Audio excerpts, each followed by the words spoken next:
Greetings, YouTubians, and welcome back to Wayne Sharp World, where today we're going to be taking a look at a knife that I firmly believe is the best true front flipper you can get for under $800. And what we're looking at here is none other than the Kizer Aggressor. And we actually have two models to take a look at today, both of the options that Kizer's thrown out. And I really like what they did here because they gave you some real options. Now, they come in at different price points, but again, nice to have the choices.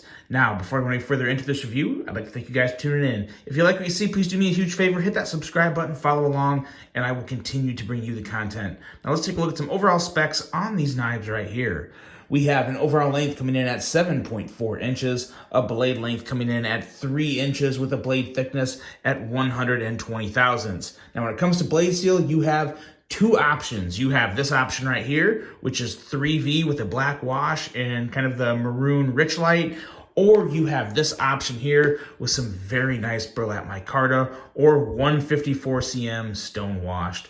Really like both of them. I do tend to lean towards this one slightly just because I love a good stone wash and I'm a big fan of the quality of this burlap micarta.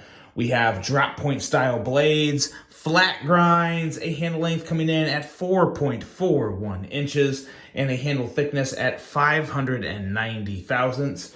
As I said before, rich light, burlap micarta for the handle material options, and a liner locking mechanism with a very nice lockup. We have a user of a right hand only tip up carry, so that is one drawback for the lefties. You don't have that lefty option, only set up for righties, but boy, oh boy, they do have a nice setup in terms of a pocket clip. Weight coming in at 3.67 ounces, and the prices also vary. For the 154 cm in burlap, you're paying a little less, $69 for this version right here. That's probably another reason why I do like it a little more, because when it comes to 3V and 154, for what I use a knife for, they're both excellent steels. 3V is obviously a little more on the premium end than 154, so you're going to pay $89 for the 3V and rich light. So you be the judge of what you think is the better value.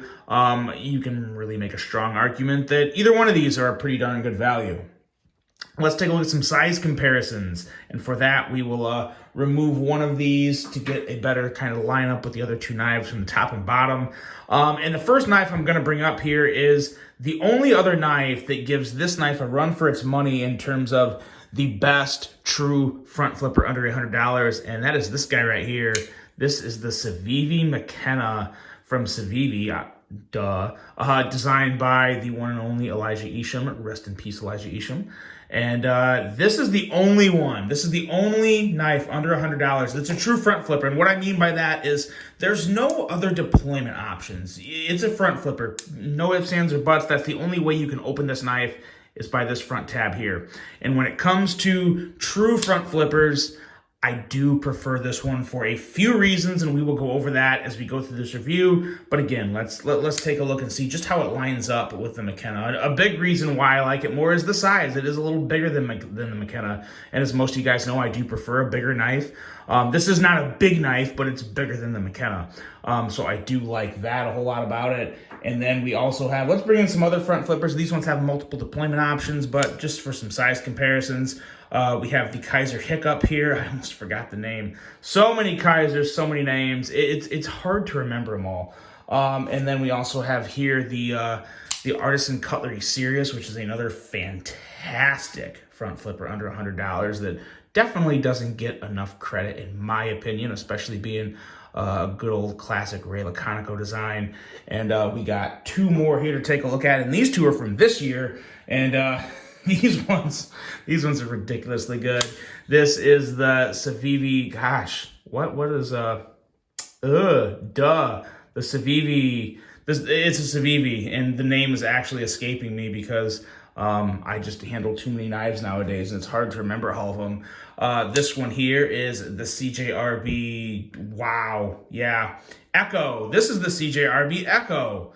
Man, oh man, it's been a week, guys. It's been one hell of a week. But nonetheless, there's those two for size comparisons. These are easily two of the best knives under $100 this year. In terms of all the fidget factor and all the good things, do slightly prefer these two over this one, only because of the fidget factor. They're really all three great knives. And if you want just a classic clean front flipper and you don't want thumb studs and you don't want a blade cutout, this is a really good option because there's a lot of good things. We'll start with the blade as we do in Wayne Sharp World fashion, and a very clean blade. There's not a whole lot to it. It blends really well with the handle. The lines on this knife are very good. Bring in the black wash version because there's a lot of shine coming off that stone wash. It's a good stone wash. It's not like a satiny, but just the light's hitting it a certain way today. But yeah, very, very good looking knife. All the lines, just enough lines, not a lot, but enough to look really good. Just a subtle little drop point there. Very nice edge. Edge on this blade is coming in at 17 thousandths, and I did check both of them, and they both came in right around 17 to 17.5 thousandths, so some good consistency there on the grinds from Kizer, as you would expect. There's no reason to think there wouldn't be. And what really makes these two truly one of the best front flipper under $100 is this right here in the jimping. The jimping is nailed. It's such a minimal front flipper. I've talked to a couple people about this because they've asked me, like, I want to try this, but I'm worried I won't be able to front flip it. My advice for anyone that is curious about this knife, if you're good at front flippers, you will have zero issue with this, like none whatsoever. If you're good at front flippers, you're going to love this knife. If you've never had a front flipper and you're still trying to learn, this may not be the best first front flipper for you because it is a very minimal front flipper. Now, with that being said, it's still, in my opinion, very easy because once you figure it out, it's like riding a bike. Once you figure it out, it's a breeze, especially with this detent and this nice grippy jimping up here. It does really all the work for you, and it does have kind of a tight detent, but it is still reach around approved. Both of them are, and I will say when it comes to detents, these both have very healthy detents in terms of strength. Not too strong, but stronger than a detent you would think for a knife that's just a front flipper. And someone else asked me this, can you shake the blade open? I will tell you right now, I will guarantee you, I'll bet you $100 you cannot. There is literally zero chance of shaking this blade out. So do not worry about that. The blades are in there, and the only way they're coming out is if you pop that pretty much perfect detent that are on these knives. Now going into the handle, I really do like the subtle contouring on this handle. It's made to hold exactly like this. And why do I say that? Because this area right here that's milled, it really does make, for a knife that's not fully contoured, I mean, there's some contouring. Yeah, maybe you could call it fully contoured, but it has some fantastic ergos. And it's a knife that it doesn't look like it would have fantastic ergos. It looks like it would be okay. Like it has, there's definitely nothing that looks like it would be annoying. But man, when you get this in hand, it is very, very nice in the hand. Really enjoy carrying this knife. And as you can see, I cleaned the blade off, but I actually carried this burlap version a lot. I carried the maroon version, I think once, twice. Carried the burlap version a lot. Love this pocket clip. Pocket clip look absolutely fantastic on this knife. This is a knife, I don't like cookie cutter pocket clips, but this is a pocket clip that I would like to see on more Kizers. And I feel like I've seen this one before. I don't think it's unique just to this knife. It could be because this is a collaboration design with Assassin Knives. I didn't mention that when I was running through the full specs, but Assassin Knives is the designer of this, and they collabed with Kizer for, I believe, the first time, and boy, oh boy, they knocked this one out of the park. It was a very good collaboration, very good idea from Kizer, and one that I think took off and has been received pretty well. Now, granted, these knives are still available, I think, just about everywhere. I don't think they're really sold out, which is good for all you guys, because if you want a good front flipper, this is a great area to look at, especially if you have experience with front flippers.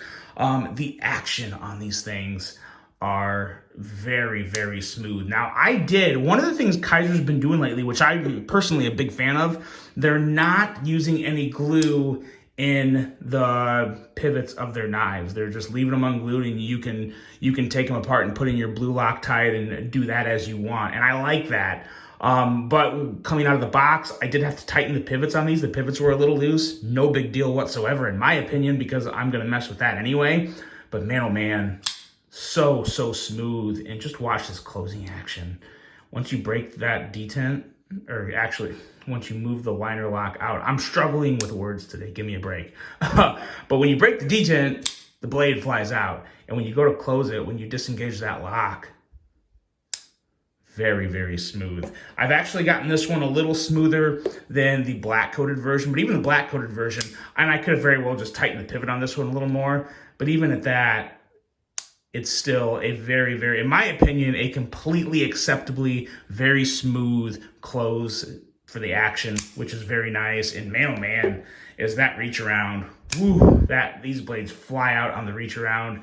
Fantastic action, great knife, under $100. I don't really have any issues. The $89 for the 3V, I don't have any issues with it, but for my preferences of what I like most on a knife, I love a good stonewash. I love some burlap micarta. This is definitely my favorite of the two, just my opinion, but this is pretty easily my favorite. Really like the quality of the micarta to go with the stonewash, and even kind of the like in laser etching or whatever of the Kizer even kind of matches. It gives a little brownish finish on the etching that kind of matches the burlap micarta, so I really like that, and it just really works. This knife really works for me. It is one of my favorite budget knives of the year so far. There's been a lot, I know. I definitely feel like I sound like a broken record saying that, because there's been so many good ones, but guys, that's just it. I mean, this knife industry is booming right now, especially budget knives. Like, they're coming out with them like crazy, and everyone's doing a really good job. So yeah, it's just kind of what it is. I couldn't get that. There's that reach around. Man, oh man, stiff boy. But yes, I really like both these knives, guys. You can't go wrong with either one. I would probably go with the stonewash because I like the way it looks.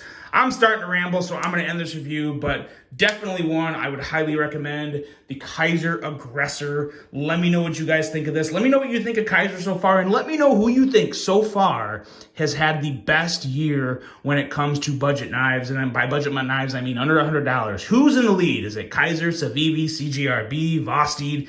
Let me know. I want to know. Drop them in the comments. I really hope you guys enjoyed this one. Hope you have a great rest of your day. And until the next one, I'm out.